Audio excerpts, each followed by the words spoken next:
Julia Rock writes for The Daily Poster. She's a reporter at The Daily Poster, which is a grassroots-funded investigative journalism project that covers politics, business, and corporate power. Founded by David Rhode, you know that guy. She has a piece out right now, actually in Jacobin, titled "The Bernie Left is Taking on Machine Politics and Each Other." Oh, I'm so surprised that this sometimes happens. Julia, before we get to like the actual story here, how did you find this? What interested you about this? Oh, so I lived in Rhode Island for the past 6 years or so, and in that time, as you get a sense of from the story, the left really emerged as a much more powerful political force, and that was sort of a striking thing to watch up close. I remember in 2020 being at Bernie rallies in Rhode Island, totally volunteer organized because there was no paid Bernie staffer there. I remember during the 2020 state primaries feeling for the first time in my life like, oh, I could live in a place where the left is in power. And that was so striking. I'm going to go back even further here, like way further. So 2020, there were a lot of complaints that there were certain offices that were not open for Bernie. And I think that was a major misstep, or they weren't organizing early enough and it was dependent on folks to do it in their community, which is great that they did step up and folks, said, we're not waiting for the campaign to ride into town. We're going to do it. But let's go back like even further. Rhode Island, of course, well, I don't know if folks know this, there is a machine there that still exists. Not every state in this country has a democratic machine. Illinois famously does, Rhode Island famously does, New York, I would say Maryland does, and Pennsylvania. Those are probably the strongest machines, unless I'm missing one or two, in this country. Rhode Island always, people go, what? Rhode Island? Why Rhode Island? But there is this legacy of a machine. Maybe like 10 or 11 years ago, there was a guy named David Siegel who ran for Congress. He was a state rep. You probably know David. And he was a Green Party member. And I think he deserves a lot of credit for some of this because he started organizing over a decade ago and of course, was part of the Bernie campaign and really it manifested in so many different ways. And he called for a lot of the electoral reforms, like ending superdelegates when nobody was speaking up about this in, early 2015. So fascinating things have been going on in Rhode Island for a while, and it's great to see this work.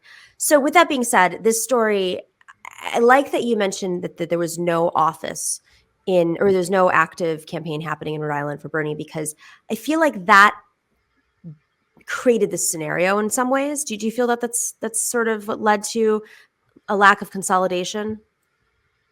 Yeah, that might be a fair characterization. I mean, I think it's important to point out that going back to 2016, Bernie really stunned in Rhode Island. He beat Hillary Clinton in the primary by 12 points, and a lot of polls had them even or had Clinton ahead. Mm-hmm.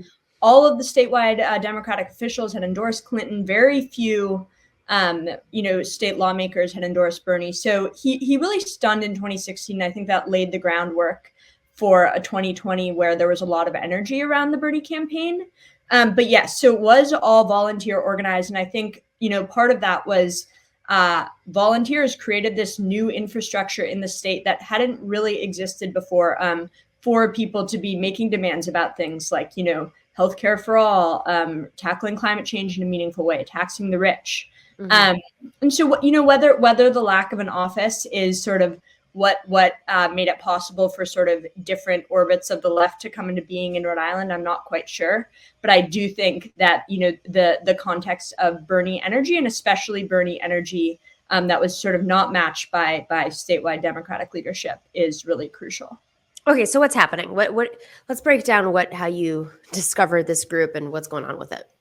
Yeah, so I think that, an easy place to start is probably the 2020 statewide primaries in Rhode Island, when 8 progressives unseated incumbent lawmakers and another 8 or so picked up open seats. Mm-hmm. And if you sort of dig into how, and the Rhode Island is a tiny state, the state assembly only has 75 members. So that was sort of a massive windfall in state politics. And if you look at the groups behind those primary victories, there are quite a few of them. So one of them is Reclaim Rhode Island. That is the group founded by the Bernie volunteers to sort of continue the work of the Bernie campaign at the state level. There's another organization called the Rhode Island Political Co-op, which was also founded quite recently. And that's a largely electoral organization focused on, helping run progressive campaigns. And then there are other, groups that would be familiar to folks who watch the show. There's a local DSA chapter. There are lots of sunrise hubs in Rhode Island.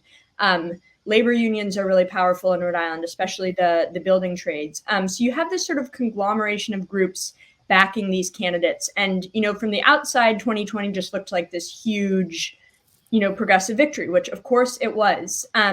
But now that some of those lawmakers have ascended to the state house, there are these different groups that have their different policy priorities that they want these lawmakers to be pushing for. There have been, some splits revealed between different parts of the left, largely along the lines of first, how big of a tent can the Rhode Island left be? If a lawmaker supports a $15 minimum wage, but not a $19 minimum wage, is that enough for them to be on the left? If a lawmaker supports really progressive legislation, but votes for incumbent leadership, does that are they still on the left? So those are sort of the types of questions that are creating fissures within this broader movement. How much of it is about, this happens in New York all the time. We're very used to many, many left groups, and sometimes they align, sometimes they don't. But usually it revolves around did this person take real estate money? Or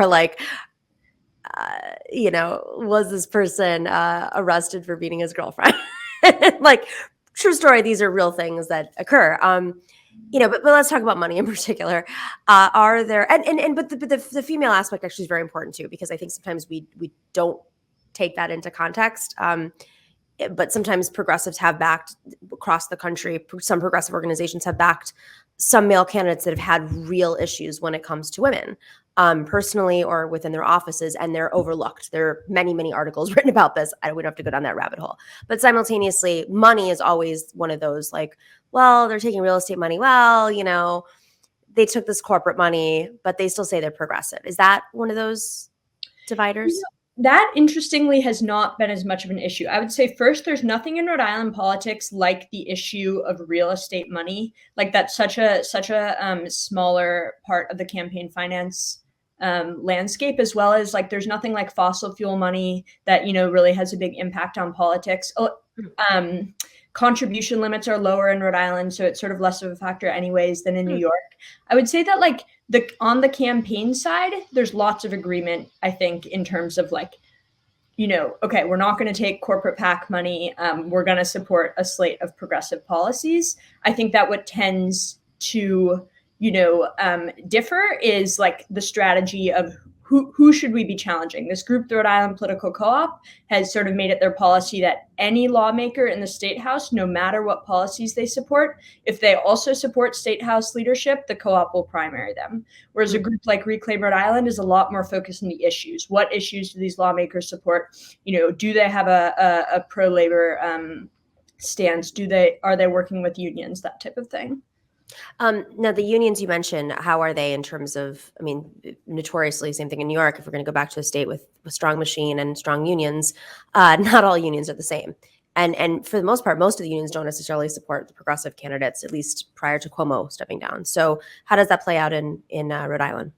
Yeah, that's an important question. Definitely in Rhode Island, like I'd mentioned before, the building trades are, some of the most powerful unions, and they have long, had very close ties to state house leadership, which, progressives are sort of railing against as too conservative and corrupt. The Senate president is, himself a member of the building trades right now. But what you see with these different groups is groups like, the political co-op, even DSA, are sort of more willing to call out unions for being conservative, say, we don't need to work with you if you're not going to support these policies. Whereas other groups like Reclaim Rhode Island, like the Working Families Party, are sort of looking for issues where they can build broad coalitions that will have union support. So building public housing has been a huge priority of Reclaim Rhode Island and the Working Families Party in recent months in terms of the legislature, and that is an issue that has union support. So I think it's sort of less of a question of, how conservative is this union or how progressive is this union, as much as how much a group prioritizes working on policies that they'll be able to get union support for. Interesting. Is there, when you say there's friction and sometimes they're against each other, is it the left eating each other alive, that kind of, or is it just sometimes we differ and we don't align?